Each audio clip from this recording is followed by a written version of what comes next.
Gold, trusted gold buyers. మీరు తాకట్టు పెట్టిన బంగారాన్ని విడిపించి ఈ రోజు ఉన్న మార్కెట్ ధరకు కొనబడను.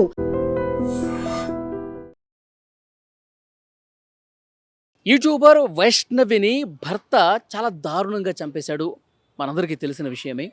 సో ఆ కుటుంబం ఎంత తల్లడిల్లిపోతుందో, వైష్ణవి తల్లి, వైష్ణవికి సంబంధించినటువంటి అన్నలు 13 మంది కూడా ఎంత బాధకి గురవుతున్నారు. వైష్ణవి చనిపోయి దాదాపు నెల రోజులు కావస్తున్నా సరే ఇంకా వాళ్ళ ఆ బాధ నుంచి కోలుకోలా, ఇంకా ఆ శోకం నుంచి వాళ్ళు ఇంకా బయటకు రానటువంటి పరిస్థితి ఉంది. ఎందుకనంటే వైష్ణవి చనిపోయినటువంటి ఇల్లు ఏదైతే ఉందో, వైష్ణవి ఏ ఇంట్లో అయితే చంపబడిందో వాళ్ళ ఇంట్లో ఆ వైష్ణవి తాలూకు జ్ఞాపకాలు ఇంకా వెంటాడుతూనే ఉన్నాయి. ఆ తల్లి అయితే వైష్ణవికి సంబంధించిన ఫోటోలు, వైష్ణవికి సంబంధించిన వీడియోలు, ఆ మొబైల్ ఫోన్స్లో ఆమె ఛానల్లో పెట్టినటువంటి వీడియోలన్నీ కూడా చూసి బోరున విలపిస్తోంది. ఇన్ని రోజులు గడుస్తున్నా సరే వైష్ణవి చనిపోయిందంటే ఇంకా నమ్మలేనటువంటి పరిస్థితి ఉంది. వైష్ణవిని ఇంత దారుణంగా చంపేశాడు. వాడు మాత్రం చాలా సంతోషంగా జైల్లో ఉన్నాడు. అసలు వాడికి ఇంకా శిక్ష వేస్తారా లేదని చెప్పి మనోవేదనకు చెందుతూ, నా తల్లికి న్యాయం జరగలేదు, నా చిట్టి తల్లికి న్యాయం జరగలేదంటూ ఇటు తల్లి అన్నలు అందరూ కూడా చాలా బాధను వ్యక్తం చేస్తూ ఆ ఇల్లు కూడా ఖాళీ చేశారండి. ఏ రక్తపు మరకలతో నిండిపోయినటువంటి ఇల్లుందో, ఏ ఇంట్లో ఏ గదిలో అయితే ఆమె చనిపోయిందో ఆ ఇంట్లో నుంచి పూర్తిగా బయటకు వచ్చేసినటువంటి పరిస్థితి ఉంది.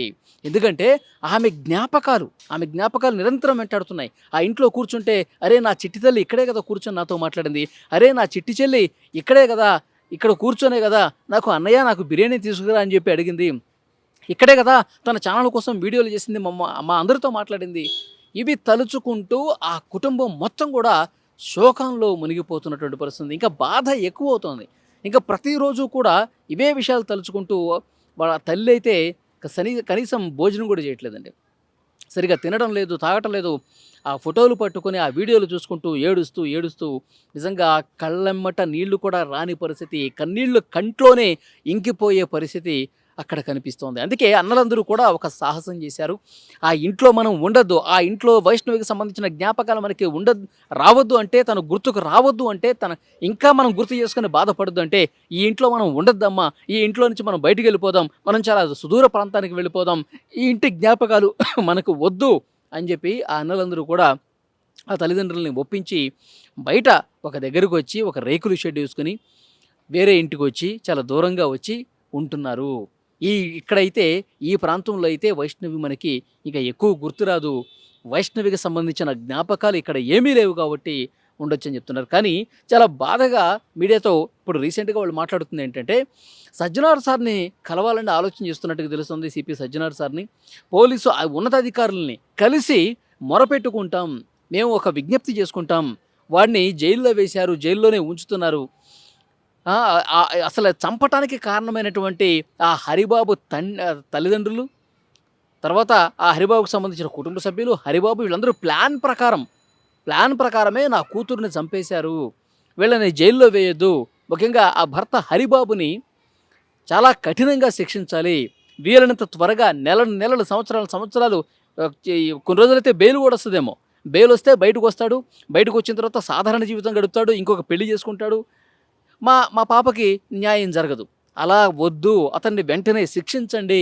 అతన్ని ఉరిశిక్ష వేయండి, ఇంకొక ఆడపిల్లకి అన్యాయం జరగకుండా ఉండాలంటే వాడిని కఠినంగా శిక్షించాలి, నడి రోడ్డు మీద ఉరి తీయాలి అని చాలా బాధతో మాట్లాడుతున్నారు. ఇదే విషయాన్ని పోలీసు ఉన్నతాధికారుల దృష్టికి తీసుకెళ్ళి ఒక్కసారి మమ్మల్ని పోలీస్ సార్ దగ్గర కల్పించండి, మాకు ఒక అవకాశం ఇవ్వండి, మా బాధని చెప్పుకుంటాము, నా తల్లికి న్యాయం చేయాలని చెప్పి కోరతామని చెప్పి వాళ్ళు మాట్లాడుతున్నారు. అక్కడ స్థానికంగా ఉన్నటువంటి లోకల్ లీడర్స్తో కూడా మాట్లాడి మమ్మల్ని ఒక్కసారి పోలీసు ఉన్నతాధికారులు ఐపీఎస్ సార్ దగ్గరికి, వీలైతే సజ్జనార్ సార్ దగ్గరికి తీసుకెళ్ళండి, మాకు న్యాయం చేయమని చెప్పండి అని చెప్పి అడుగుతూ ఉన్నారు.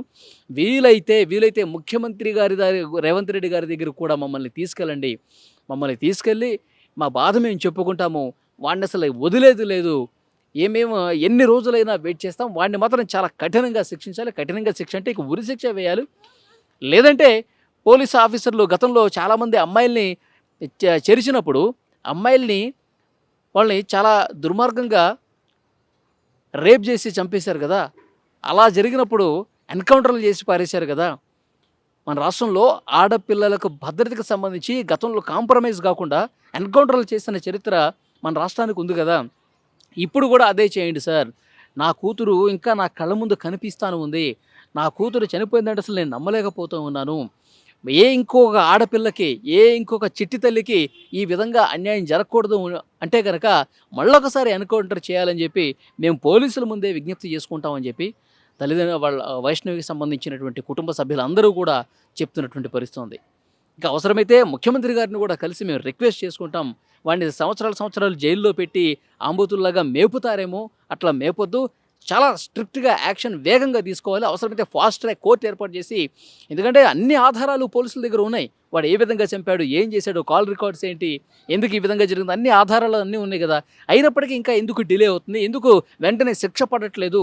శిక్ష పడే విధంగా వెంటనే ప్రయత్నం చేయండి అని చెప్పి డైరెక్ట్‌గా మాకు అవకాశం కల్పిస్తే గనక నేరుగా ముఖ్యమంత్రి సార్‌ని మేము అడుగుతాం. ముఖ్యమంత్రి సార్‌ని మేము రిక్వెస్ట్ పెట్టుకుంటామంటూ కుటుంబ సభ్యులు చాలా బాధను వ్యక్తం చేస్తున్నారు. నిజంగా అండి. ఎందుకంటే ఆ తల్లిదండ్రుల బాధ, వైష్ణవి తల్లిదండ్రులు, అన్నలు చాలా బాధపడుతున్నారు. వైష్ణవి సమాధి దగ్గరికి వెళ్ళిపోయి ఇంకా ఏడుస్తూనే ఉన్నారు. ఎప్పుడు గుర్తుకొస్తే అప్పుడు సమాధి దగ్గరికి వెళ్ళి కూర్చొని అక్కడ "అమ్మ లేమ్మా, ఒక్కసారి లే, ఈ అన్నొచ్చాడు, అమ్మొచ్చింది, నాన్నొచ్చాడు, ఒక్కసారి లేమ్మా, ఒక్కసారి మాట్లాడమ్మా, ఒక్కసారి ఇదిగో నీకోసం ఈ బిర్యానీ తీసుకొచ్చానని" చెప్పి మనం గత వీడియోల్లో కూడా చూసాం.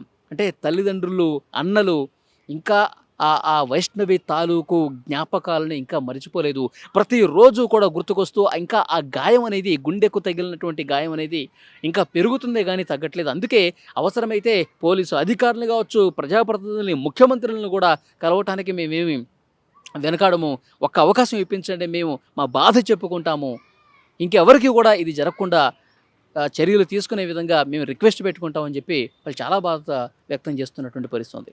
మరి ఎంతవరకు పోలీసుల వరకు వెళ్తారో, ముఖ్యమంత్రి గారి వరకు వెళ్తారో తెలీదు కానీ చాలా బాధను వ్యక్తం చేస్తూ వాళ్ళు ఇంకా ఇంట్లోనే కూర్చొని కుమిలి తమ కూతురు తాలూకు జ్ఞాపకాలు తలుచుకుంటూ ఏడుస్తున్నటువంటి పరిస్థితి ఉంది. చాలా బాధాకరమైనటువంటి విషయం. సో మరి పోలీస్ అధికారులు ఏ మేరకు రియాక్ట్ అవుతారో, నిజంగా ఈ కేసుని చాలా వేగంగా తీర్పు వచ్చే విధంగా ఎంతవరకు ప్రయత్నం జరుగుతుంది.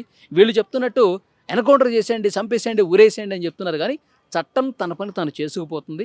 సో డెఫినెట్గా కొంత లేట్ అవుతుందేమో కానీ న్యాయం మాత్రం జరుగుతున్న ఒక భరోసా అయితే అక్కడ పోలీసులు ఇస్తున్నారు. కానీ సో వీళ్ళు అంటున్నట్టుగా ఉరిశిక్ష వేయటమో లేకపోతే ఎన్కౌంటర్ చేయటమో అది ఎవరు కూడా చేయలేనటువంటి పరిస్థితుంది. కానీ ఒక్కసారి మాకు అవకాశం మాట్లాడటానికి కల్పించండి అని చెప్పి వాళ్ళు కోరుతున్నారు.